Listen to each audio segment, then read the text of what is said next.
the Forged and Unbroken podcast.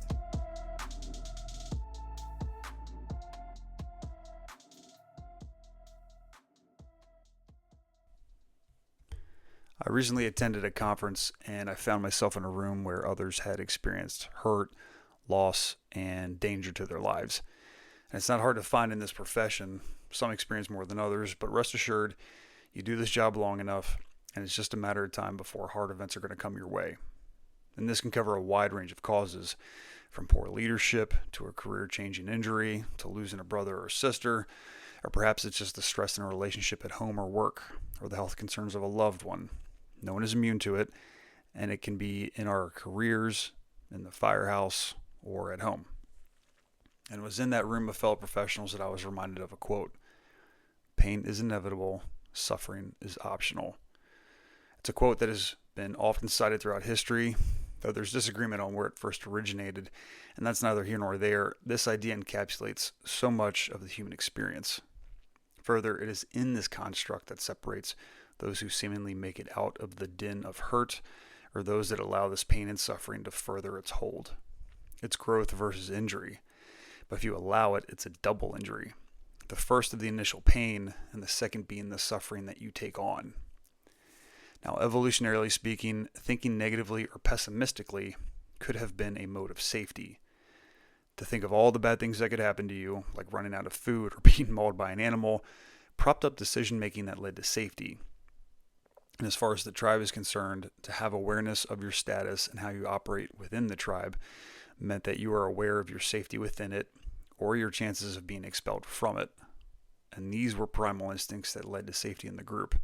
But fast forward to today's society with abundance and resources, that concern is hardly real. And as philosopher Seneca said, we suffer more in imagination than in reality. At some point, some awful situation will have befallen us, but in our minds, we commonly make it grander than what it truly is. Or perhaps we allow some awful situation to maintain its grip for far too long. And this is where our locus of control is paramount. And this is a subset of psychology that defines a person's agency over themselves. Now, do you believe that what happens is external to you, having no control over life's events? Or do you believe that whatever comes your way, you have some sense of autonomy over it, where you have some responsibility in choosing your actions and its results? Those with a higher locus of control, or the ability to choose one's thoughts and actions during an event, have shown to have higher self-esteem, productivity, and confidence. In our professions, this is going to lead to action, higher level cognition, and denying risk aversion a hand at the table. While this is not completely binary, or a person exhibiting solely one or just the other, those who trend towards an internal focus and hold themselves more responsible for their actions and decisions tend to display greater physical and mental health throughout life. A host of the Happiness podcast, Robert Puff, who's a PhD, says, "Pain is the natural, physical, or emotional discomfort we experience in response to adverse events. Suffering, on the other hand, is the mental and emotional anguish we create by resisting or clinging to the pain. It's the story we tell ourselves, the judgments we make, and the expectations we hold on to that amplify our suffering. Pain is the acute response to an event, something that we cannot altogether avoid, but suffering is how we attach ourselves to that pain." Now, there are many schools of thought, formal education, philosophy, or spiritual principles that address how to handle these life events. And just addressing suffering using a Buddhist principle that speaks of acknowledgement, acceptance, and letting go. For both good or bad events, accept the circumstance as it's happened to you. You cannot change it, and these are normal, though hard parts of life. Attaching yourself too strongly to an event is dangerous, so you just need to acknowledge that it has happened to you, and it's not who you are and not something that you need to wrap your identity around. Accept the event as a normal course of life that no one is immune to. And lastly, create mindfulness around the situation. Be aware in the moment, non-judgmentally, to create space between the stimulus and your well-being. You are not the event itself, you're just a piece in it, and you are able to learn, grow, course correct, and ultimately heal from the event. And life may be full of these hardships, so the most resilient human beings are the ones that have faced these trials head on and used it as an opportunity for growth. However, there will be times where it may feel like some hardships last forever, and not knowing when that healing or reprieve may come. So enter endurance. Present day convenience is nearly limitless. There's little edge. We wakened in these bleached hues. We saunter by with processed calories, and we sterilize our environments in ease and expediency. Humans' bandwidth for struggle has lessened because there is little tolerance for seeing difficulty through. For many, it feels as if there is no reward. Should we be surprised then that humans today are less resilient in the face of trials and tribulations? We lack discipline and endurance, character traits that we must hold and are dependent upon ourselves. In the fire service and in life, this difficulty will befall us. This is normal and part of the human experience. And more so, we invite some level of hardship by just the sheer nature of our profession.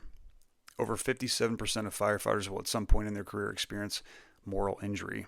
And that's an incident involving children, mass shootings, severe trauma, abuse, or just a personal lack of professional preparedness, and this all can result in harm.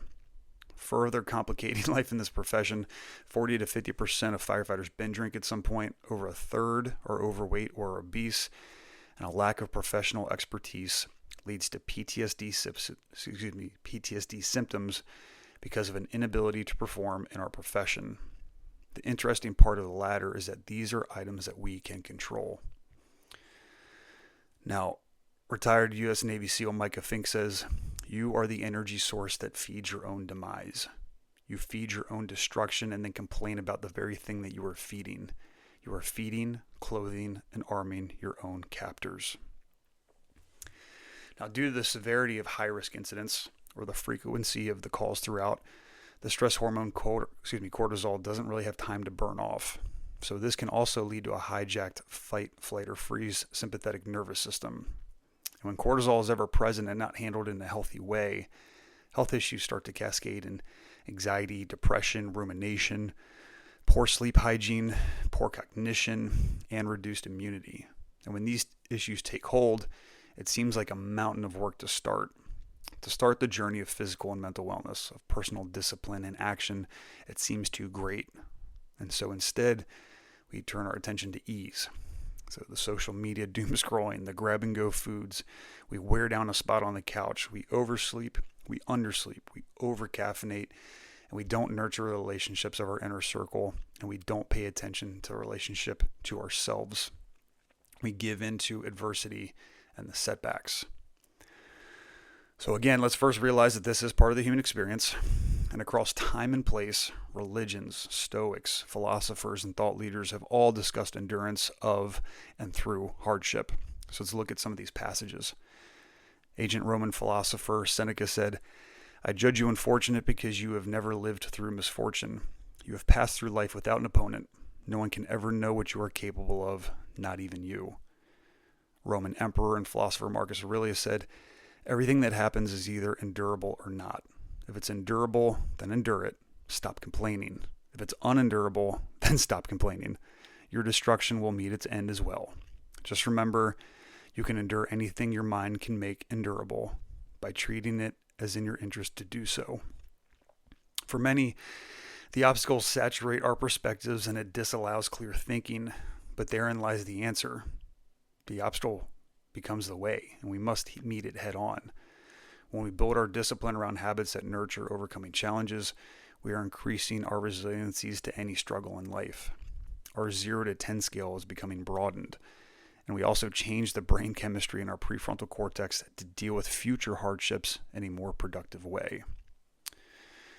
In James 1, 2-4, it says, "Consider it a great joy, my brothers, whenever you experience various trials, knowing that the testing of your faith produces endurance. But endurance must do its complete work, so that you may be mature and complete, lacking nothing." Further, in Hebrews 12:1, it says, "Let us lay aside every weight and the sin that so easily ensnares us, and run with endurance the race that lies before us." When we experience life's hardships, it may feel never-ending. All other success or paths seem diminished, but realizing that hardship is part of cultivating a growth mindset, we can meet the challenge with the endurance that is required by the event. For many, this timing causes stress, but But with the right mindset and character, a tragic event can lead to post-traumatic growth. And this growth nurtures maturity and resiliency in all aspects of life. And again, regarding cortisol, when we sit still and allow ourselves to ruminate on something stressful, we're only going to solidify that fear or stress response. So your ability to remain positive, or at the very least realistic with a positive undertone, is going to keep the mindset in a forward-thinking place instead of in a negative or suppressive downshift. In Zen Buddhism, a glass full of muddy water left still will allow the silt to drop to the bottom, clearing much of the water in it. And your stress, attitude, and anger are much the same. The stress, anxiety, or anger can often be minimized when we allow ourselves some space to meditate and downregulate, allowing time for clear, unhindered thinking. Now let's fast forward a little bit now to the 1800s. Ralph Waldo Emerson says, "Good and bad are but names very readily transferable to that or this. The only right is what is after my constitution. The only wrong is what is against it. A man is to carry himself in the presence of all opposition as if everything were titular and ephemeral but he." Emerson is speaking to the fleeting life experience.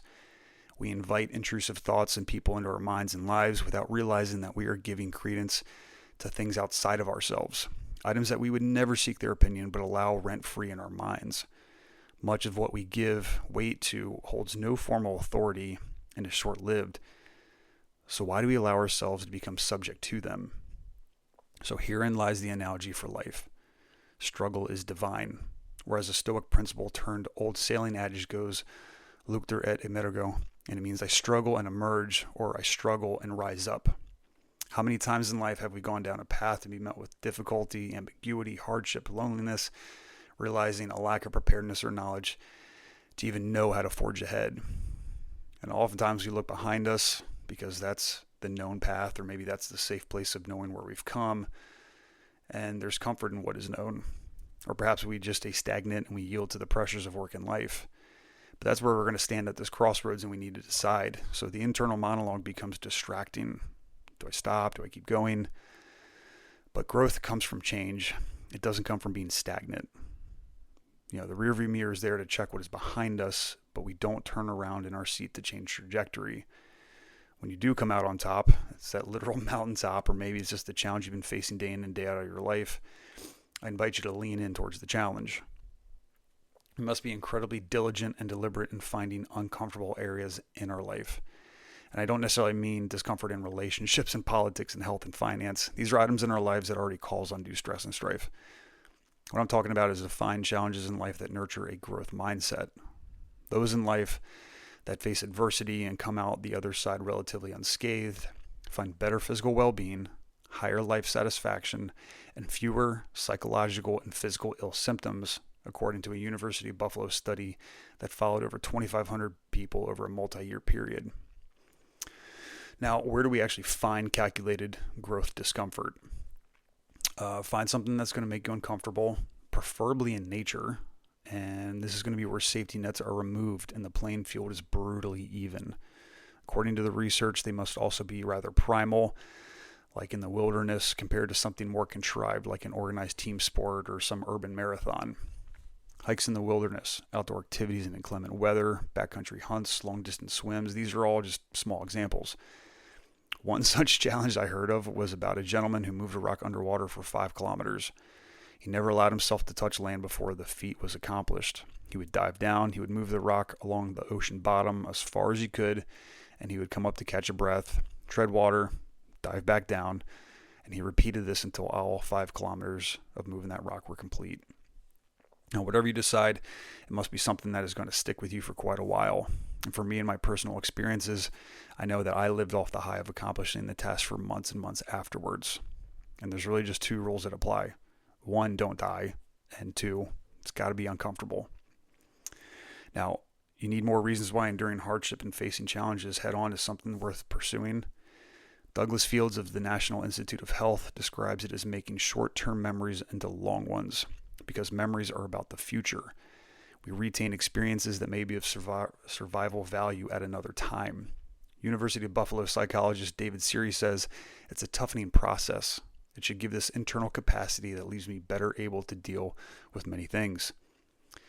It also doesn't need to be this sexy. So building resilience is about focusing on your daily discipline, your non-negotiables, your daily anchors. So challenging physical activity and workouts, listening to good music, engage with nature, find gratitude, meditate, connect with another human being, eating nutrient-dense foods, breath work, hot and cold immersion, travel, healthy sleep hygiene, etc. The alternative is just recirculating the stress through negative coping, such as the substance abuse, the isolation, the procrastination, and the self-sabotage.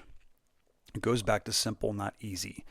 These are all things within our control, but for many, it's hard to take that first step or to stay focused and invested in the process. We become distracted. Trust the process, trust the journey, and remember that life is a marathon. It's not a sprint. So if you ever feel truly overwhelmed, don't be afraid to ask for help from a professional. That's why they're there. They have the tools and resources to get you out of your funk and give insights on how to manage stress effectively.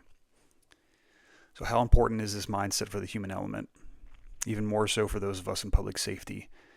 It is the ability to do hard things, face adversity, and find greater strength on the other side of hardship, instead of finding situations that paralyze us in this depression or fear.